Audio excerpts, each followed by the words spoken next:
Hey guys, Johnny here from Ignite, and I'm coming at you with a brand new video that I think will be very useful for anyone studying English and trying to get on top of how to create very sophisticated analysis in a very short amount of time.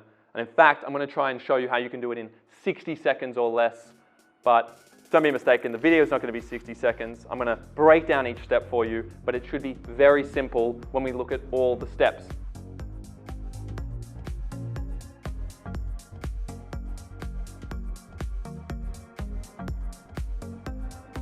Okay, so what's the formula for our analysis? And here we're talking about really grabbing a quote from a text that you're studying and saying what that quote means. That's basically what we're doing.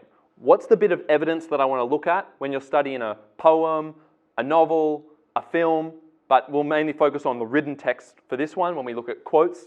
Obviously with cinematic texts, you'll be looking at visual features that won't always have quotes with them, but assuming we're looking at a written text, we're interested in how are you going to take a bit out of that text and then analyze it by ascribing it a particular meaning, by interpreting what it means and actually articulating that into an essay or into a comprehension response.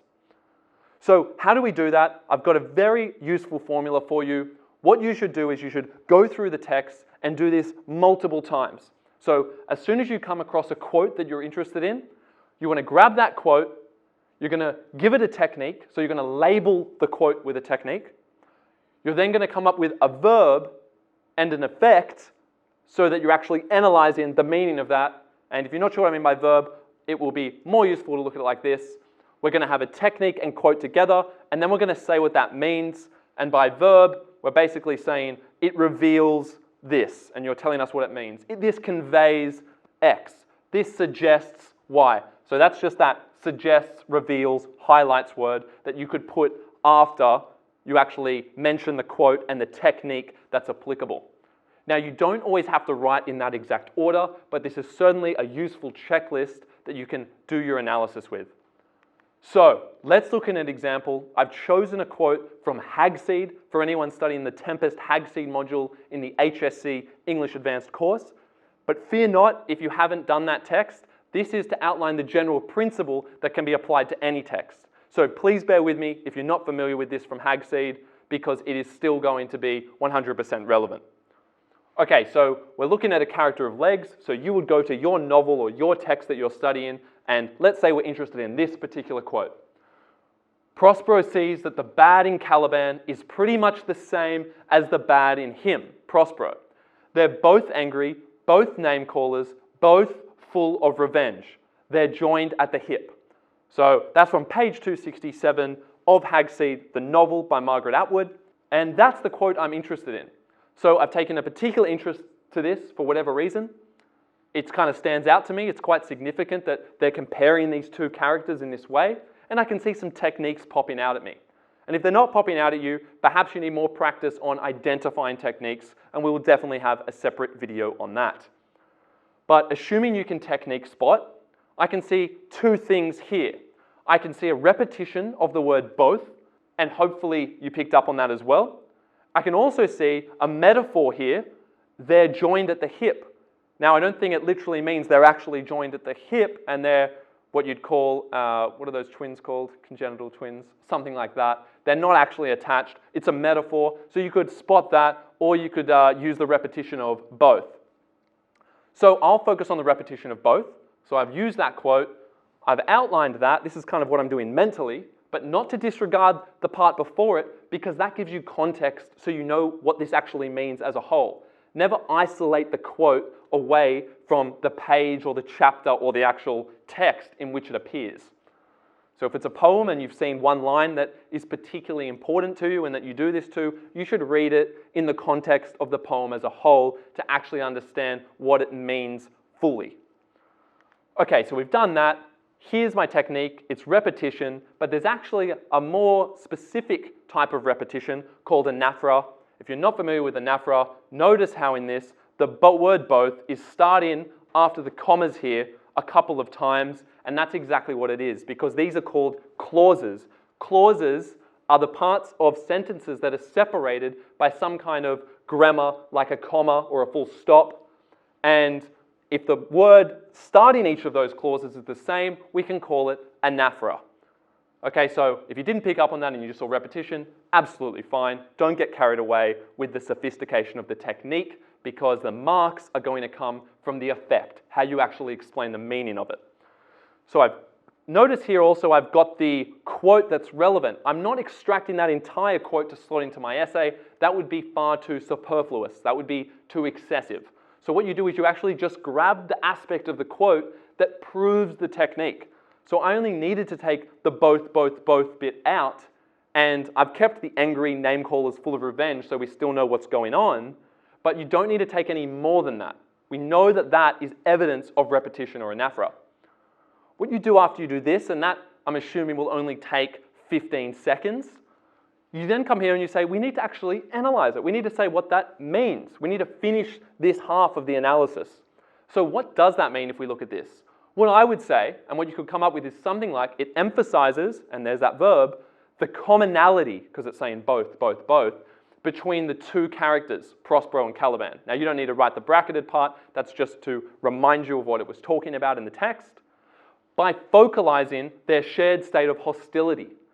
Now notice, that's a very effective effect sequence for two reasons. One, I've used words that are actually synonymous with the word in the quote. So in the quote, we saw the word both, and then I've used commonality, because that's what both is suggesting. I've been very direct with that analysis. You should always think like that in a word association kind of way. It will definitely make your response sound far more sophisticated. And then I've also done that with the word hostility, and hopefully you saw that. Why did I say hostility? Why do they share a state of hostility? Because in the quote, we see words like angry, revenge, name callers. That's clearly a concept that encapsulates all those things that are being identified as common to both characters.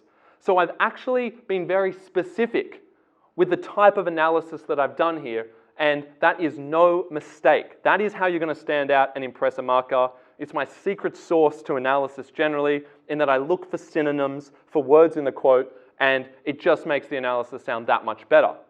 But nevertheless, you don't have to come up with that exact kind of analysis.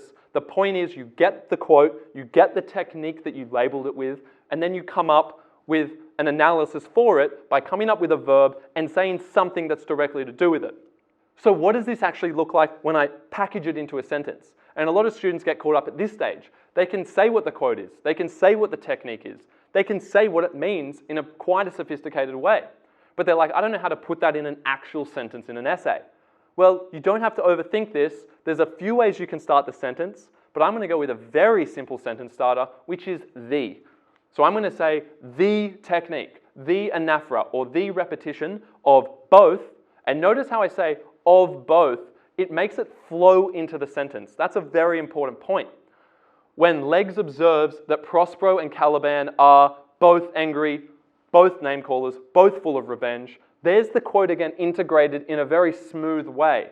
I'm not making it abrupt when I start using the quote. Again, you saw that twice there because I wanted to read like a coherent sentence even if I took away the quote.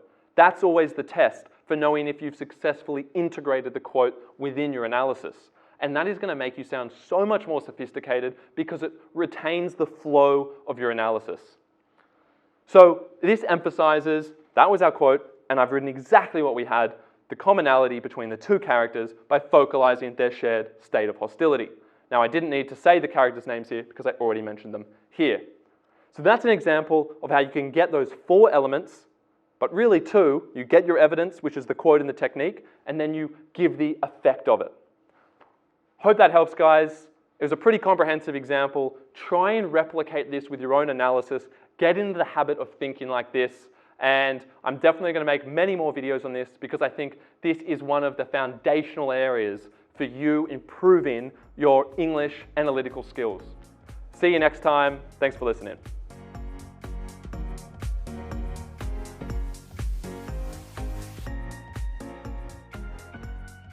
Hey guys, thank you so much for watching once again. If you are enjoying our content, and we hope you are, please do like and subscribe to our channel, and of course, share with your friends. That's right, guys. Thanks for watching. But please do make sure you check out our very special resources. They're quite unique. We've made a whole bunch of state rank practical guides for all your English texts out there. So check out the link now at ignitehsc.com.au. Let us know what you think. Otherwise, we'll see you in the next video.